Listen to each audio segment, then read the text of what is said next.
Baik, kita lanjutkan untuk pembahasan di soal nomor 17. Nah, kita lihat ya di sini soalnya berhubungan tentang cacat mata dan juga kekuatan pada lensa. Kita lihat anak-anak semuanya, kelainan mata di sini ketika kita melihat sebuah kasus, nah, kita lihat bagaimana orang itu nggak bisa melihat pada jarak yang jauh atau dekat. Nah, coba dilihat di sini. Jarak paling dekat yang dilihat dengan jelas adalah 50 cm. Jarak paling dekat berarti apa? Dia nggak mampu, Bu Ratih itu nggak mampu melihat dengan jarak kurang dari 50 cm. Berarti kalau dia membaca pada jarak kurang dari 50 cm, misalkan di jarak normal yaitu 25 cm, dia harus ngejauhin atau harus menjauhkan sampai 50 cm. Berarti orang ini menderita hipermetropi karena harus dijauhin, ditambah gitu ya. Plus atau hipermetropi. Nah, lensa pada kasus untuk lensa positif ini adalah lensa cembung ya. Jadi lensa cembung. Yang dipakai cembung berarti kita lihat yang cekung adalah yang salah. Berarti jawabannya antara A ataupun C di sini. Nah, kalau sudah kita sekarang tinggal menghitung. Ini jarak paling dekat, jarak dekat itu saya singkat JD ya. Jarak dekatnya itu 50 cm, sementara jarak baca normal SN itu adalah 25 cm. Sebenarnya kalau jarak dekat ini bisa disingkat punctum proximum. Kalau di rumus-rumus PP gitu ya simbolnya punctum proximum. Tapi karena biar lebih mudah untuk memahami, tak tulis JD atau SD, jarak dekat gitu ya. Kalau biar sama dengan SN, tak hapus jadi SD aja. SD atau jarak dekat. Nah, kalau pada orang plus, untuk mengetahui kekuatan lensa P, kekuatan lensa dioptri, rumusnya P adalah 100 per SN dikurangi 100 per jarak dekat S dekat. 100 ini kalau jika yang diketahui dalam senti ya, berarti 100 per jarak dekatnya, yakni jarak normal maaf 25 dikurangi 100 per 50 sama dengan 4 min 2. Berarti dia adalah 2. Karena nilainya tidak ada minus, berarti dia plus 2 dioptri. Begitu. Kita lihat yang paket B. Oke. Paket B juga sama. Jadi dia orangnya Pak Chandra ya. Kalau ini Pak Chandra nggak mampu melihat dekat. Karena paling dekatnya 100. Nah, mesti dia punya cacat mata yang lebih gede ya dibandingkan Bu yang satunya tadi. Ini plus berarti dia hipermetropi. Kalau hipermetropi berarti dia cembung ya. Dia cembung. Nah, habis itu kalau kita lihat di sini jarak baca normalnya SN-nya adalah 25 cm dan jarak paling dekat yang mampu dilihatnya atau SD dekatnya adalah 100 cm. Jadi sama dengan yang tadi, P sama dengan 100 per SN jarak baca normal dikurangi 100 per jarak dekat 100. Nah, berarti sama dengan 100 per 25 dikurangi 100 per 100. Oke, berarti 4 min 1 sama dengan plus 3 dioptri. Jawabannya berarti cembung dengan kecepatan 3 dioptri. Begitu ya, gampang ya. Kalau orang minus ini sebagai tambahan, kalau minus miopi, rumusnya kekuatan lensa sama dengan cuman gampang, min 100 per jarak jauh. Nah, SJ jarak jauh gitu. Jarak paling jauh gitu yang mampu dilihat. Misalkan jarak paling jauhnya itu 20 cm, berarti dia kalau baca harus dideketin gitu. Oke, sampai ke 20. Maaf. Kita sekarang lihat yang nomor selanjutnya, nomor 18. Ini adalah ada 2 buah benda yang digosok. Yang percobaan 1 plastik digosok dengan kain wol, yang percobaan 2 kaca digosok kain sutra. Cara ngapalinnya dulu Pak Bibi pernah bilang adalah kapan gitu ya. Kapan. Nah, ini. Kapan gitu ya. Kaca positif, plastik negatif. Nah, itu cara bacanya kapan. Kaca positif, plastik negatif. Berarti kalau kaca positif berarti yang sutra ketemu sama kaca berarti sutranya negatif gitu loh. Plastik negatif, berarti wallnya yang ketemu sama plastik dia positif. Cara ngapalinnya gitu. Kaca positif, plastik negatif. Kaca yang positif berarti sutranya negatif. Nah, ini logikanya, benda yang positif itu adalah benda yang kekurangan elektron. Kenapa? Karena dia sudah memberikan elektronnya ke sutra. Nah, sehingga elektronnya jalan dari kaca ke sutra. Kalau wall dengan plastik gimana? Wall dia memberikan elektronnya ke plastik. Nah, kita lihat jawabannya ya. Yang A, plastik menjadi bermuatan negatif, betul. Sutra bermuatan negatif, betul. Yang satu, elektron berpindah dari kain wol ke plastik, betul. Yang dua, elektron berpindah dari kaca ke sutra, betul ya. Nomor 18 jawabannya adalah A. Coba kita cek yang lain. Plastik negatif, kaca negatif, salah. Yang C, kain wol negatif, sutra negatif, kain wol positif, salah. D, kain wol, salah. Berarti jawabannya benar yang A. Oke.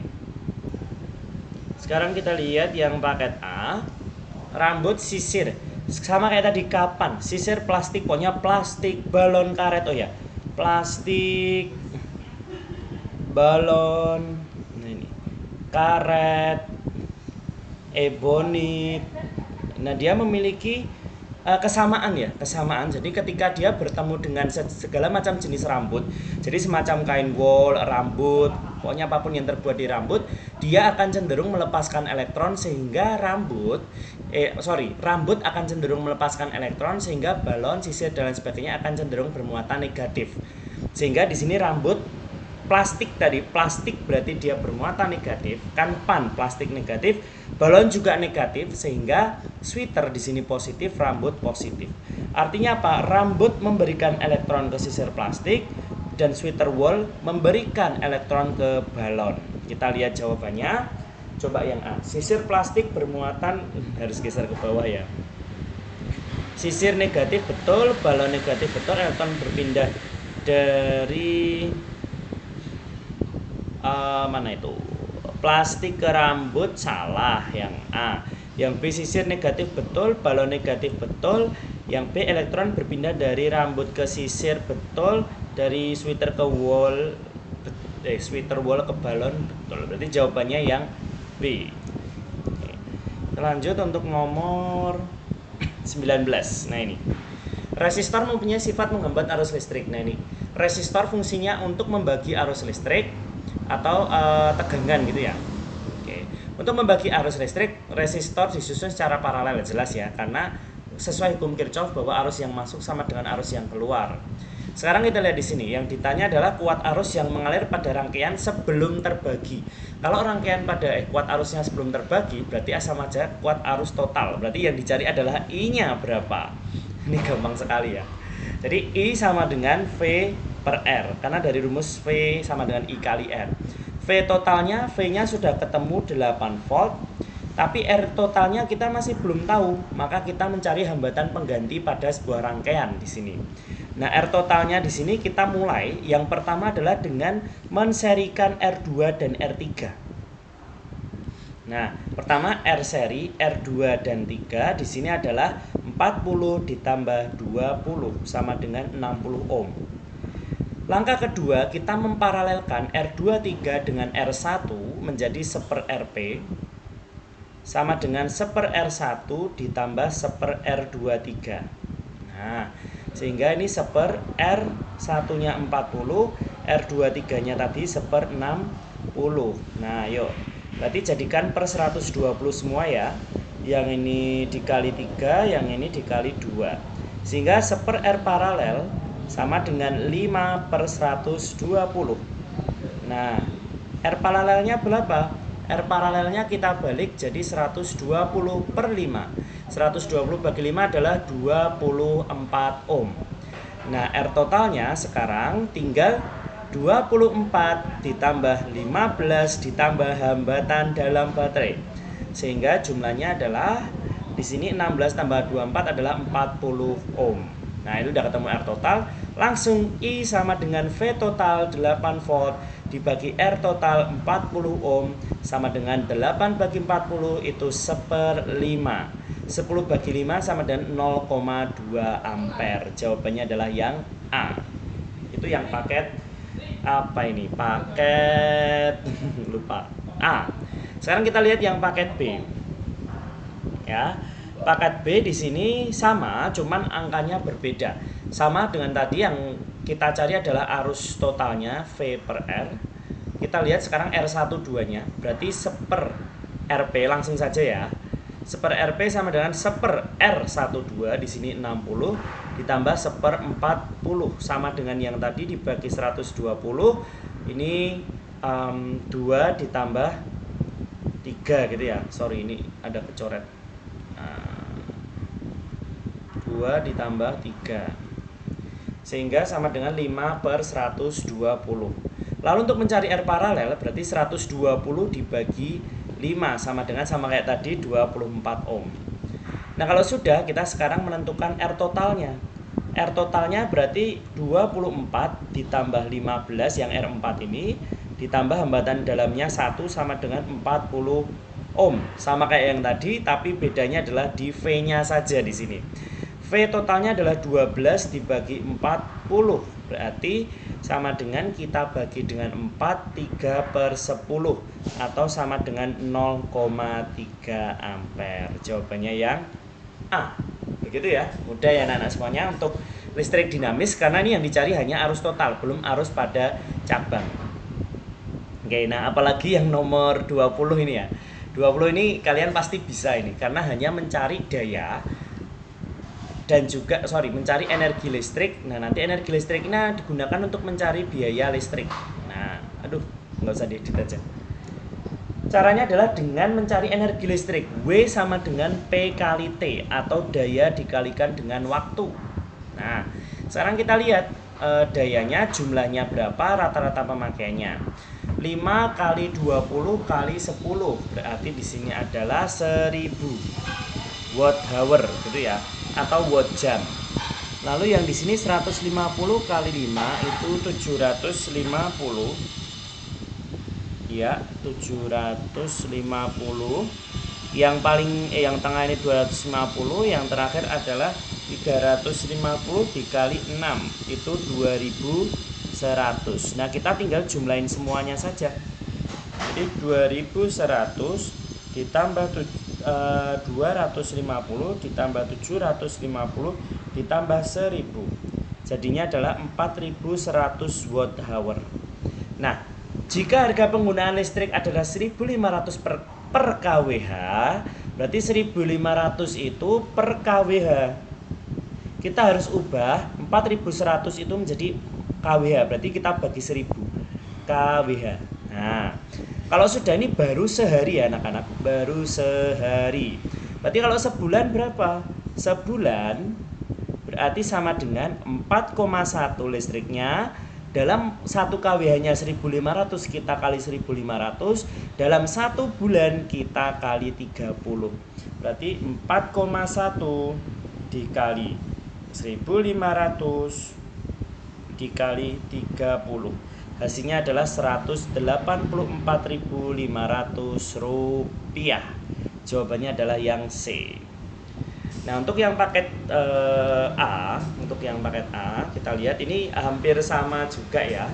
Hampir sama. Di sini 4 kali 25 100, 100 kali 8 800. Yang tengah 150 kali 6 sama kayak tadi itu 900, tapi ini yang ini 350 kali 6 2100. Paling bawah adalah 400. Nah ini 2100 ditambah 400 ditambah 900 ditambah 800. Hasilnya kalau di total adalah 4200 watt hour. Ini WH baru sehari. Nah kita harus ubah, kalau sehari tadi 4200 watt hour, kita harus ubah menjadi kWh, berarti 4,2 kWh. Nah dalam sebulan gimana? Dalam sebulan berarti 4,2 dikali biayanya 1500 dikali 30. 4,2 dikali 1500 dikali 30. Jawabannya adalah 189.000 rupiah. Jawabannya adalah yang delta. Begitu untuk soal nomor 20 atau soal yang ngitung-ngitung yang terakhir ya. Di bawah sudah tidak ada ngitung-ngitung, tinggal mencocok-cocokkan. Oke, untuk soal nomor 21 di sini berbicara tentang elektromagnet. Jadi ada 4 buah percobaan kompas. Jadi ada jarum kompas gitu ya. Di mana yang merah menunjukkan kutub utara dan yang putih menunjukkan kutub selatan. Kita lihat di sini elektromagnet bacanya menggunakan kaidah tangan kanan, di mana positif dan negatif itu sangat menentukan arah arusnya. Kita lihat di sini arah arus yang benar yang mana, karena pertanyaannya jarum kompas yang benar yang mana. Yang nomor 1, percobaan 1, plus minus, berarti arus jalan dari positif, dia terobos lewat belakang, berarti ke bawah ya, ke bawah. Nah, pas ini dari belakang ke bawah, nah berarti kaidah tangan kanan jempol, jadi arah jarinya ini harus kelihatan ke wajah kalian ya. Nah ini, terus ini jempolnya, aduh jempolnya keriting. Gak apa-apa ya. Jadi arah jari yang ke bawah ini menentukan arusnya. Ini adalah arah arusnya, dan jempol itu menentukan kutub utaranya. Sehingga yang L ini adalah kutub utara, yang K selatan. Oke. Pokoknya telapak tangan harus kelihatan ke kalian, terus jari-jari kalian, kuku kalian tuh harus kelihatan ke wajah kalian, dan wajib menggunakan tangan kanan, gitu ya. Nah, ini berarti utara ketemu utara, kok ketemu berarti percobaan 1 salah. Sekarang kita lihat percobaan 2. Plus ke min. Nah, yang panjang itu plus. Berarti ini dari belakang terobos lewat bawah. Oke, berarti yang P utara, yang O selatan gitu ya. Karena jempolnya di kanan. Berarti kutub O itu selatan ketemu dengan utara, berarti betul. Yang ketiga. Sekarang plus, ini lewat depan naik. Oke, naik berarti jempolnya gimana? Kalau naik gini ya anak-anak. Aduh, gambarnya gimana? Ini jempol. Nah, kalau naik begini. Nah. Jadi naik itu ke atas, ini menentukan arah arus, yang ke kiri dia menentukan kutub utaranya. Sehingga M itu kutub utara, N itu selatan. Selatan sama selatan, dia tolak menolak ya harusnya ya. Berarti salah. Ya, salah. Yang percobaan 4, oke, positif, dia berarti dari sini naik ya, ke bawah naik. Berarti yang sini adalah utara, yang sini selatan, berarti betul. Percobaan 2 dan 4 yang betul. Jawabannya adalah delta. Oke, ini paket yang apa tadi? Paket A ya. Paket A, ini jawabannya adalah 2 dan 4. Lalu untuk paket B kita lihat juga hampir sama sih, cuman bedanya saja. Ini dia ke atas, oke, dari bawah berarti ke atas. Berarti di sini utara selatan, bener ya percobaan 1. Yang percobaan 2 dari sini berarti naik juga. Berarti ini utara, ini selatan. Salah, percobaan 2. Yang percobaan 3 naik, oke, naik berobos. Nah, ini dari depan set naik. Berarti apa? Ini utara, ini selatan, berarti 3 benar. 1 dan 3 ya. Berarti jawabannya ya. Yang 4 nggak perlu karena sudah salah gitu.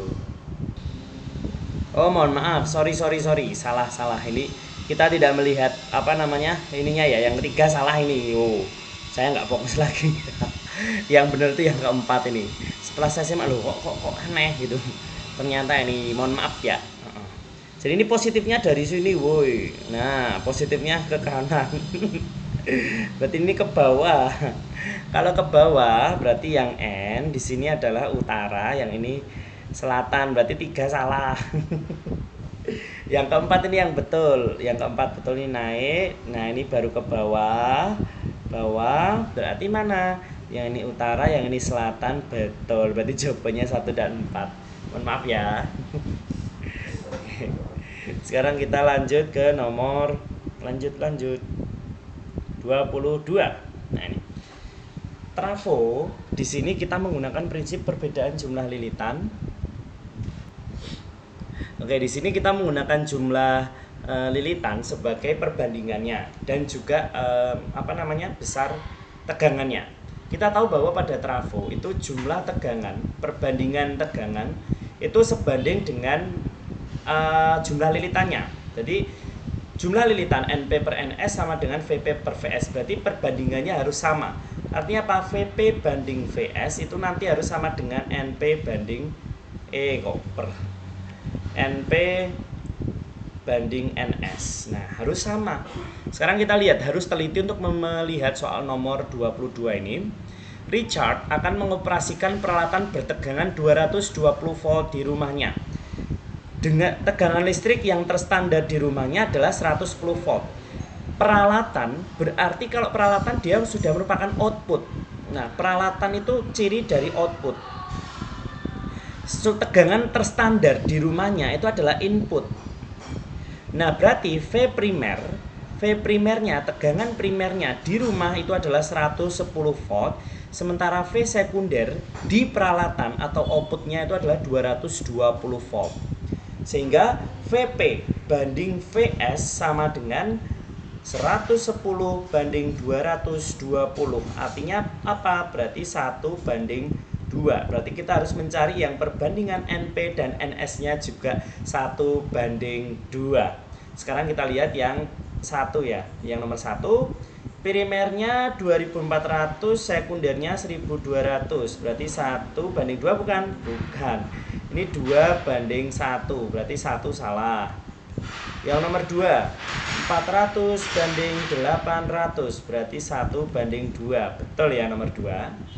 Nomor 3, 800 banding 400, berarti 2 banding 1, salah.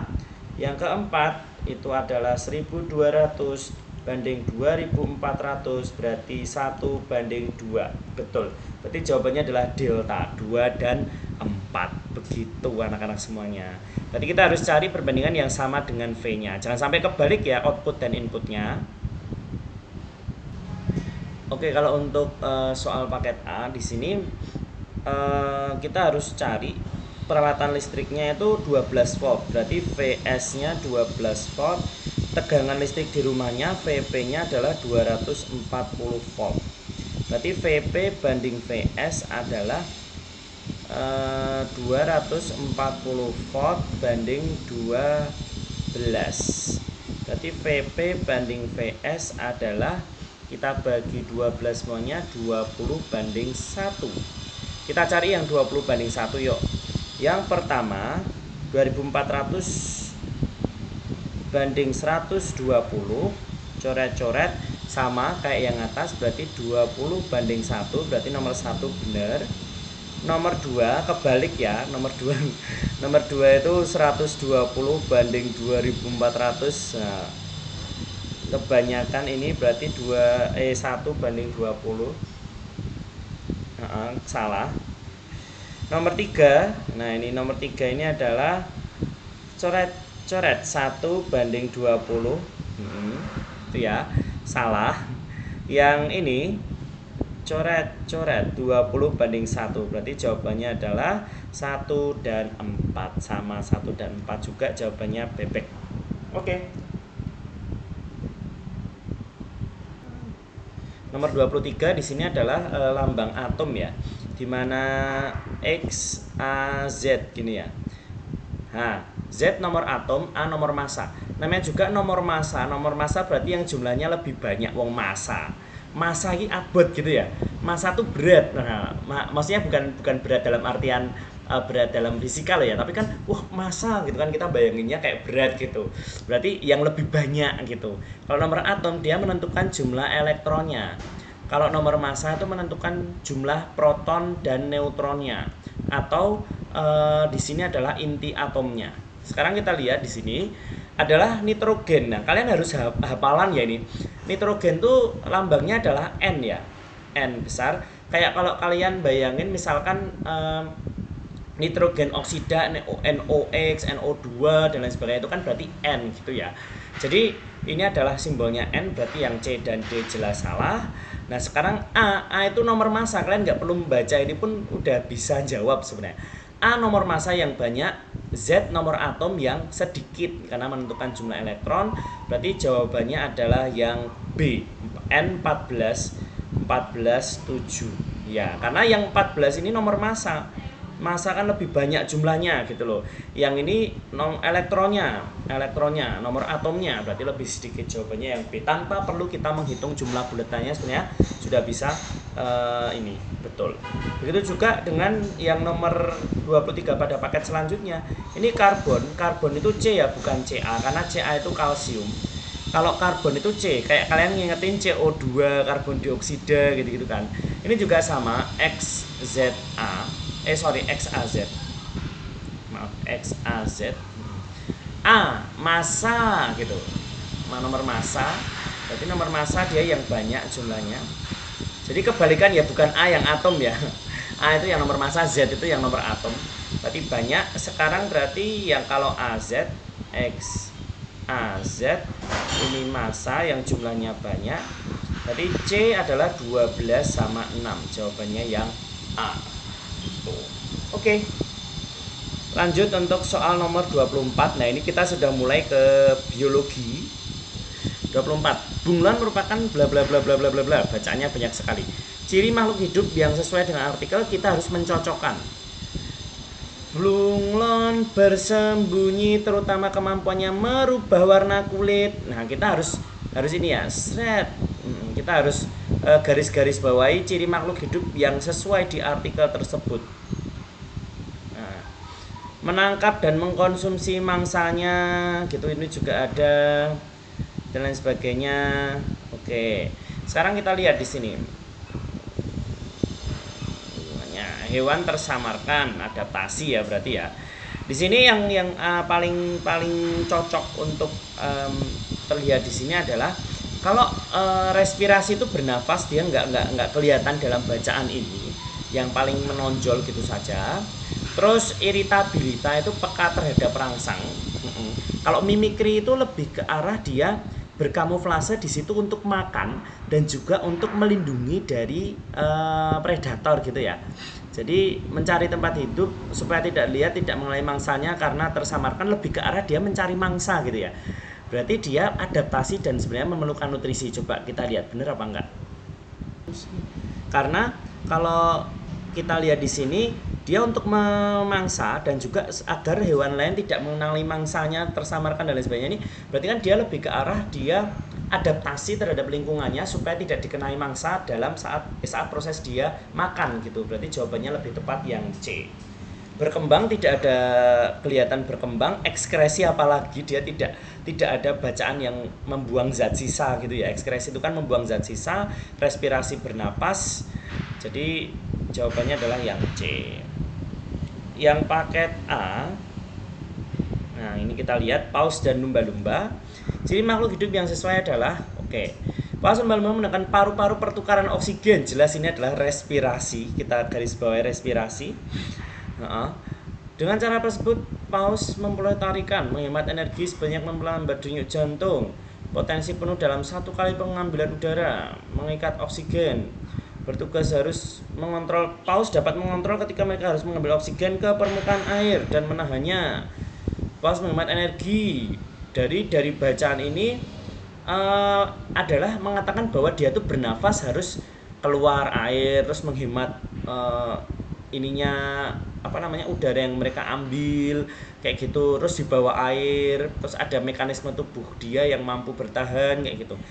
Nah, di sini tidak menjelaskan kalau ada berkembang, membutuhkan nutrisi dan menanggapi rangsang ya. Berarti ini lebih tepatnya jawabannya adalah yang A, jelas sekali. Untuk soal nomor 25 di sini, kelompokan tumbuhan yang tepat berdasarkan pertulangan daun yang nampak adalah, kita lihat di sini. Yang nomor 1 ini tulang daunnya melengkung ya. Kalau kelihatan di sini melengkung. Yang nomor 2 ini dia menjari ya. Yang nomor 3 ini juga menjari. Yang nomor 4 ini melengkung. Jadi di sini ciri-ciri daunnya sangat jelas terlihat di situ. Ya. Berarti jawabannya adalah yang 1 dan 4 melengkung ya. Karena 2 ke 3 harusnya menjari ya. Karena pasangannya tuh cuman 1 dan 4 atau 2 dan 3. Selain itu bukan pasangan. Berarti antara BC kan. Ini yang paket. Yang selanjutnya untuk tulang daunnya coba kita lihat. Oke, yang nomor 1 ini menjari, karena bentuknya kayak jari loh, 1, 2, 3, 4, 5 jari kan. Terus yang ini sejajar, yang nomor 2 itu sejajar karena dia lurus gitu. Ini juga lurus. Nah itu. Jadi ini terdiri dari daun yang banyak, ini lurus. Kalau yang ini dia 1, 2, 3, 4, 5, terus ada kayak sirip-siripnya gitu-gitu. Nah ini namanya menjari anak-anak. Masih dalam satu kesatuan. Ya, ada kayak menyirip, cuman dia bentuknya ada 5 dan masih tergabung dalam satu tulang daun. Yang 3 itu juga sejajar, yang 4 itu menjari. Berarti pasangannya adalah 1 dan 4 atau 2 dan 3. Oke. Ya udah cuman B yang 1 dan 4. Karena yang 2 dan 3 tidak ada pasangannya. Oke, itu nomor 25. Nomor 26 kita lihat ya di situ. Komponen sel hewan dan sel tumbuhan yang berfungsi sebagai tempat metabolisme, pertukaran zat dan mengatur seluruh aktivitas sel secara berturutan ditunjukkan oleh tempat metabolisme ini yang ditanyakan adalah bagian utama sel. Tempat metabolisme itu adalah fungsi dari sitoplasma atau cairan sel. Sitoplasma ini ditunjuk kalau pada sel hewan. Sel hewan itu sitoplasma nomor 1 ya. Sitoplasma 1. Kalau pada tumbuhan itu ditunjuk pada huruf X. 1 dan X. Berarti yang depannya 1 dan X cuman yang A gitu ya. Kalau pertukaran zat itu dia membran sel. Pertukaran zat sangat jelas ya, ini membran sel. Membran sel itu yang hewan itu nomor 3, yang tumbuhan itu nomor I. 3 dan I, bener ya, 3 dan I. Lalu yang mengatur itu adalah inti sel. Inti sel yang hewan nomor 4, yang tumbuhan H. Oke, jawabannya yang A. Kita lihat paket yang selanjutnya, paket A. Hampir sama. Oke, ini kok ada coretan di sini. Oke, kita lihat sekarang sama ya, sama. Tempat metabolisme itu sitoplasma. Sitoplasma itu yang nomor 1 hewan. Kalau tumbuhan itu yang R, 1 dan R, berarti jawabannya B mau nggak mau. Pertukaran zat itu membran sel, di sini nomor 2. Kalau tumbuhan dia yang nomor betul ding. Terus yang mengatur ini 4 dan S. Oke, betul. Jawabannya adalah yang B. Selanjutnya ini jaring-jaring makanan ya. Perhatikan jaring-jaring makanan berikut. Oke. Interaksi yang tepat makhluk hidup pada tingkat tropik yang sama. Nah, ini pada tingkat tropik yang sama. Masih ingat gak sih tropik itu? Nah, kita akan kelompokkan ya, tropik. Yang pertama adalah produsen. Produsen itu mengisi tropik 1. Tropik 1. Tropik 2 itu diisi oleh herbivora. Herbivora itu dia di tropik kedua atau konsumen 1. Yang di tropik 3 itu konsumen 2. Konsumen 2 dan seterusnya 4 dan seterusnya gitu ya. Sampai paling atas itu adalah tropik yang paling tinggi. Kayak gitu, atau dia predator paling tinggi seperti itu. Nah, lalu di sini kita lihat yang ditanya adalah interaksi yang tepat dari makhluk hidup pada tingkat trofik yang sama. Coba lihat. A. Burung hantu merupakan predator bagi katak. Itu bukan ini ya, bukan interaksi pada trofik yang sama. Karena kalau predator itu dia beda trofik antara trofik atas dengan bawah, berarti bukan. Misalkan gini, konsumen 2 memakan herbivora itu seperti pada yang A ini. Jadi kalau sesama trofik itu nggak boleh saling memakan gitu ya. Jadi nggak boleh saling memakan kalau sesama trofik. Sesama trofik itu berarti hanya ada 2 kemungkinan, kompetisi maupun antibiosis, saling mematikan tapi nggak makan gitu. Antibiosis ini berarti amensalisme ya, kompetisi dan antibiosis itu. Nah, kemungkinannya cuma dua ini. Berarti kita lihat di sini predasi juga bukan. Predasi itu apa toh? Predasi itu hubungan makan dan dimakan. Jadi predasi itu makan dan dimakan antara predator dan prey. Berarti predasi itu ya di sini musang memakan kelinci, elang memakan ular dan sebagainya antara hewan. C. Tikus dan kelinci berkompetisi memakan. Nah, ini baru betul yang C. Yang D. Elang dan tikus memiliki. Nah, apalagi predasi itu bukan. Kita lihat paket yang B.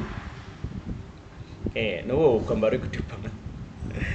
Ini ya kita cocokkan ya. Interaksi yang tepat, bangau merupakan predator. Pokoknya yang ada kata predator, predasi, predasi itu salah, berarti jawabannya D. Karena pada tingkat trofik yang sama itu hanya bisa kompetisi dah gitu loh. Jadi katak dan ikan besar berkompetisi memakan udang. Jadi katak dan ikan besar kompetisinya memakan udang. Begitu ya anak-anak semuanya ya.